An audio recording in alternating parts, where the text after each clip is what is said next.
শীতকাল মানেই রকমারি পিঠে পুলির আয়োজন আমাদের বাঙালিদের প্রত্যেকের ঘরে ঘরে। যত রকম পিঠেই আমরা বাড়িতে তৈরি করি না কেন, শীতকাল কিন্তু অসম্পূর্ণ থেকে যায় এই পাটিজোড়া বা পাটিসাপটা পিঠে না বানালে। খুব সুন্দর হয় খেতে। কিভাবে বানালে খুব সহজেই প্যান থেকে উঠে আসবে যদি আপনার কাছে ননস্টিক প্যান না থাকে তাহলেও। নমস্কার, স্বাগত জানাচ্ছি ফ্লেভারস অফ কলকাতায়। সাথে আছি আমি নন্দিনী। আসুন তাহলে শুরু করি। এখানে আমি 3/4 কাপ পরিমাণ সুজি নিয়েছি। রুম টেম্পারেচারের দুধ দিয়ে এই সুজিটাকে আমি ভিজিয়ে প্রায় আধ ঘন্টা মতন রেখে দেব। এই সময়ে সুজি ভিজে নরম হয়ে যাবে।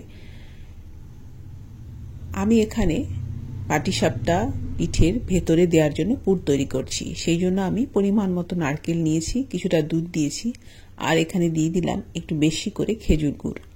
খেজুর গুড় দিয়ে কোনো পিঠে পায়েস বানালে আমি তাতে এলাচ গুঁড়ো বা এলাচ, দারচিনি এগুলো ব্যবহার করি না। খেজুর গুড়ের একটা সুন্দর গন্ধ থাকে, সেই গন্ধটা নষ্ট হয়ে যায় যদি গরম মশলা বা এলাচ, দারচিনি এগুলো ব্যবহার করা হয়।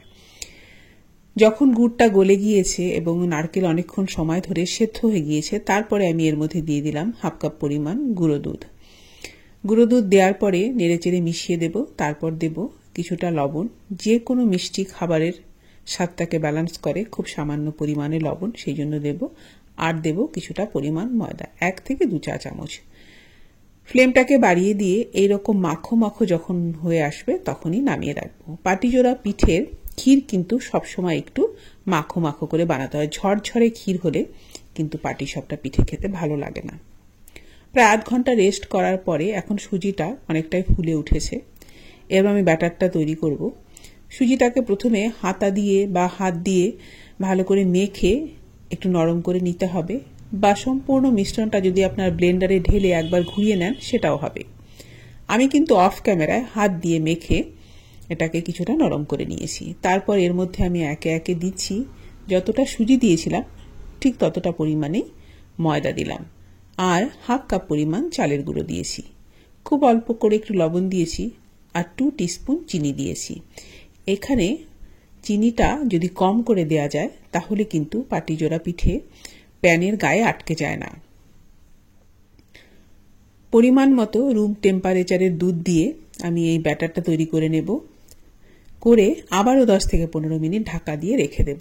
ব্যাটারটার কনসিস্টেন্সি কেমন হবে সেটা আমি শেষে আপনাদের দেখিয়ে দেব। 15 থেকে 20 মিনিট আমি ব্যাটারটা ঢাকা দিয়ে রেখে দিয়েছিলাম। এটা কিন্তু অনেকটাই এখন গাঢ় আছে। খুব বেশি যদি গাঢ় করা হয় পাটিজোড়া পিঠের ব্যাটার, তাহলে কিন্তু খোলটা মোটা হবে, তখন খেতে ভালো লাগবে না। কনসিস্টেন্সিটা রুম টেম্পারেচারে জল দিয়ে অ্যাডজাস্ট করে নেব। আমার কাছে রুম টেম্পারেচারে থাকা আর দুধ ছিল না, দুধ ছিল ফ্রিজে, সেই জন্য আমি পরে একটু জল ব্যবহার করেছি।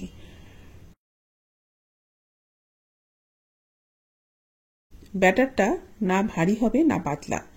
বেশি ভারী ব্যাটার হয়ে গেলে কিন্তু এই খোলটা খেতে মোটা লাগবে, তখন সেটা খেতে ভালো লাগবে না। আমি একটা ননস্টিক প্যান নিয়েছি, 2-4 ফোঁটা তেল দিয়ে টিস্যু পেপার দিয়ে মুছে দিলাম। তারপরে এইভাবে আমি ছড়িয়ে দিলাম ব্যাটারটা দিয়ে। 1 হাতা করে ব্যাটার দিচ্ছি, তাহলে সবগুলো পিঠে একই সাইজ হবে। আমি পিঠের ভেতরে ক্ষীরটা, যে নারকেলের ক্ষীরটা তৈরি করেছি, সেটা একটু বেশি করে ব্যবহার করব। আমি বাইরের যে ব্যাটারটা তৈরি করেছি খোলের জন্য, পাটিজোড়ার খোলের জন্য, সেটার মধ্যে খুব অল্প পরিমাণে চিনি দিয়েছি।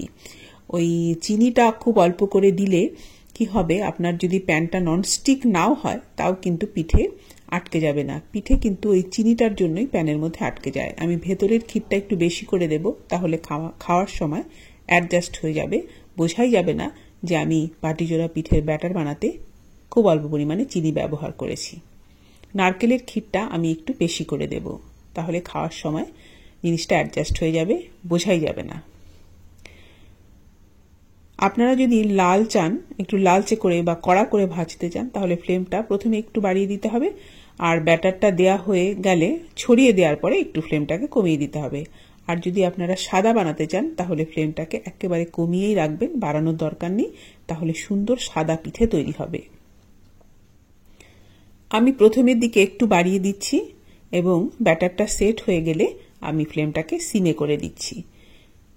সেই জন্য আমার পিঠেগুলো হালকা একটু লাল রঙের হয়েছে, যেটা আমার ভালো লাগে আমি সেইভাবে তৈরি করেছি। আপনারা যদি একেবারে সাদা বানাতে যান তাও কিন্তু এই ব্যাটার দিয়েই তৈরি করা যাবে, ফ্লেমটাকে বাড়ানো যাবে না, ফ্লেমটাকে সিমেই রাখতে হবে। এমনি করে আমি সবগুলো পিঠে তৈরি করে নেব। এই পিঠেটা ছাড়া আমাদের শীতকাল কিন্তু অসম্পূর্ণ। যত রকম পিঠে আমরা নিজেদের বাড়িতে তৈরি করি না কেন, পাটিজোড়া পিঠে ছাড়া শীতকাল অসম্পূর্ণ। আর বাড়িতে কিন্তু সবাই খুব পছন্দ করে খায় এই পাটিজোড়া পিঠে। আমি আপনাদের একটা ভেঙে দেখাচ্ছি এটা কতটা সুন্দর হয়েছে, কতটা নরম।